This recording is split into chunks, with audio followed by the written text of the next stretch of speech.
and salutations, book lovers. My name is Samantha, and today we're going to be talking about all the books that ruined me. I'm an emotional reader in general. I think I've mentioned that before. I'm definitely the type of person to cry during a book, but these books in particular made me sob. So if that's what you're looking for, do I have some books for you? Okay, let's just talk about all the books that made me cry. By the way, sorry if you can hear the dryer in the background. We are right next to the lovely laundry room and the dryer's going. I just realized that now that I sat down, but we're doing it. Okay, so let's talk about the book that started this entire video, that gave me the idea for this video, because I am still emotionally scarred after reading this book, and that is Song of Achilles by Madeline Miller. Miss Miller really did us wrong with this book. I should have known. I really should have known, because if you go onto Goodreads and look at Song of Achilles and what is her other book? I haven't read her other book and now I'm like scared to read it. What is her other book? Circe. If you look at those reviews on Goodreads, pretty much everyone says that it's very emotional and it made me cry. I didn't take those warnings and I read the book anyways. Song of Achilles is a retelling of Greek mythology, and Greek mythology in general is kind of bleak. The endings are usually a bit, tragic. Going into it, I knew it was not going to end well for these characters, and I still got very emotional. I listened to this book on an audiobook, and the narrator was so fantastic.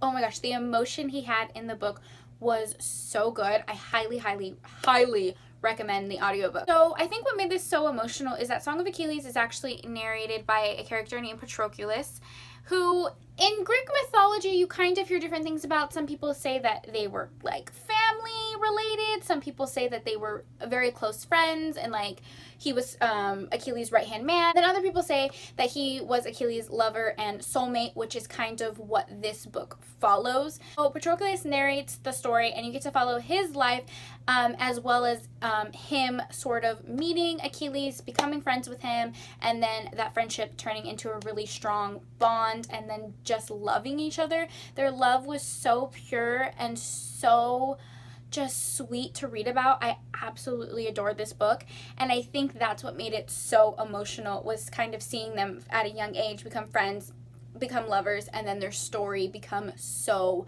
tragic. It is tragic. You can just really feel, the strong bond and the strong emotion that these two men have for each other. And it's beautiful, but it's like also a little bit haunting, because their story does not end up well.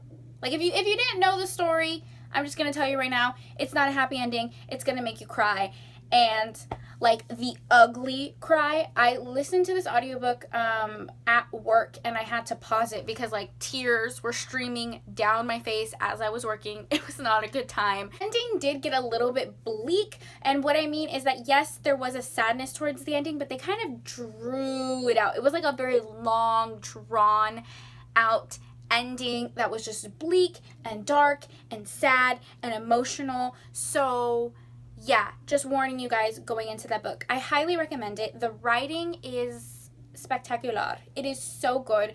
Madeline Miller's writing is very lyrical. It's almost like reading a poem or listening to a poem, because I listened to it on the audiobook. It was gorgeous, but also very haunting and sad. I gave this book a 4 out of 5 stars. 4.5 really. I would have given it 5 stars if I didn't feel like the ending was so drawn out. But man, like, they didn't really have to do me like that. Madeline Miller really went straight for the jugular when it comes to your emotions. So this book absolutely ruined me. I listened to this book like 2 weeks ago and I'm still emotional about it. I have to move on. So the next book is actually a series of 3 books, trilogy, I guess. 3 books is a trilogy. Whew. Get it together, Samantha. Actually filmed me reading this series. It is the video of me reading my favorite booktuber Chandler's favorite books, and that is the Foxhole Court series. I call it the Foxhole Court series, but I believe it's called All for the Game series. Not too sure about that. It's by Nora Sokoviak. We'll link the video of me reading it down below, and you can see in live action, me getting emotional. It was interesting because it was like a slow burn, you know, a slow burn romance, a slow burn emotion. I didn't start getting really emotional until like the latter half of the second book, and then all of the third book I just cried. The first book is The Foxhill Court, which I gave 3 out of 5 stars. The second book is The Raven King, which I gave 4 out of 5 stars, and then the third book is The King's Men, which I gave 5 out of 5 stars. So the books increasingly got better for me. The story follows Neil, who is running from something from his past that is later divulged in the series, but in that he finds a team. So it follows this team that plays a fictional sport. It's not a real sport, but it's real in the book, if that makes sense. It's sort of like a cross between lacrosse and rugby. Anyways, this team is like a ragtag sort of group where everyone in the group is dealing with something, whether that be addiction or their past. They're dealing with some heavy duty stuff. So it's definitely an emotional read in that regard. If you like books with found families and strong friendship groups, I think this is really the book for you. Neil kind of finds his home in this team. A really beautiful book, a slow burn romance that I absolutely adored, and the romance itself broke me. I was very emotional about it. Like I mentioned before, all of the characters are dealing with something. So there is a lot of trigger warnings, especially for like substance abuse and sexual assault. Because all of these characters have such rough pasts and they're still kind of growing with each other, it makes the book very emotional, and you just cry. You just cry for these characters, you cry for the relationships, and the entire time I just wanted everyone to be happy. And yes, oh, such a good series. I feel like I can't put this series into words. I love it so deeply. I'm definitely going to link that video down below. I feel like I did a better job of explaining my feelings towards it in that video, so check it out if you are interested. Next up is I'll Give You the Sun by Jan D. Nelson, and this is one of my all-time favorite books. I gave it a 5 out of 5 stars. So this follows Noah and Jude, who are twins, and when they're younger, they're absolutely inseparable. They're the best of friends, and then something that happens that really tears them apart to the point where they're actually no longer speaking. This book is really unique because it's told in dual perspectives. Joa? What? No, that's not what I meant to say. Noah and Jude's point of views, and it's bouncing back between timelines of when they were really close and then present day. So you get to find out what happened that kind of separated them, and wowza, this book is a good one, and it's very emotional.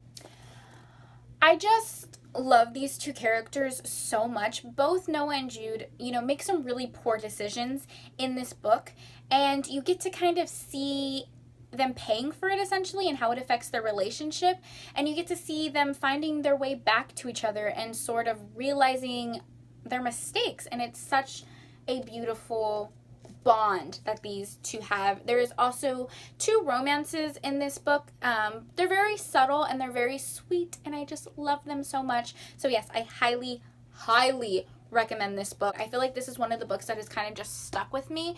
I constantly think about it. I constantly want to reread it, and it was really impactful and perfection. This book is perfection. Jan D. Nelson also wrote The Sky is Everywhere, which is also a very emotional read. This story follows Lenny, who is mourning her sister's death and kind of finding her life after that, finding who she is without her sister next to her. She's also going through 2 different relationships. A new boy in school who's like a musical prodigy that has caught her eye, but she's also falling for Toby, her sister's ex-boyfriend, and she's just sort of going through the guilt of that relationship as well, sort of torn between these 2 boys. It's a very well-written love triangle that is very emotional. You definitely feel for the main character, even though she makes some pretty poor decisions in this book. It is definitely a tough read because you see her grieving, you see her finding herself, and then she's feeling torn between these 2 guys, and she feels guilt because it's her sister's ex-boyfriend. It's just a lot packed in this one book, and I highly recommend it if you are looking for an emotional read. I gave this book a 4 out of 5 stars. The main character was a little bit insufferable at times, which is why I couldn't give it a full 5 out of 5 stars, but it was a good read nonetheless. Next book I want to talk about is The Last Time We Said Goodbye by Cynthia Hand. this book follows Lex and her brother Tyler just committed suicide.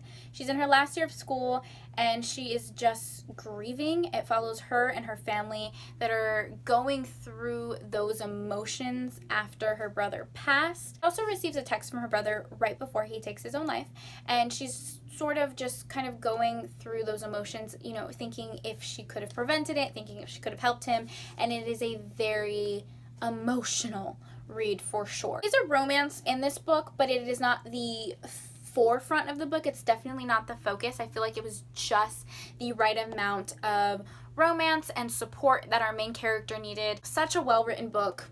I cried the entire time. What else can I say? So those were all the books that ruined me and made me emotional and made me cry and made me want to throw the book against the wall. I'm sure we've all had those moments where we just feel all of the emotions and get really invested into a story. So these were the books for me. If you guys have any recommendations, please leave them down below. I would love to know. I am a very emotional reader. I'm definitely someone who laughs, cries, screams. I do throw some books against the wall.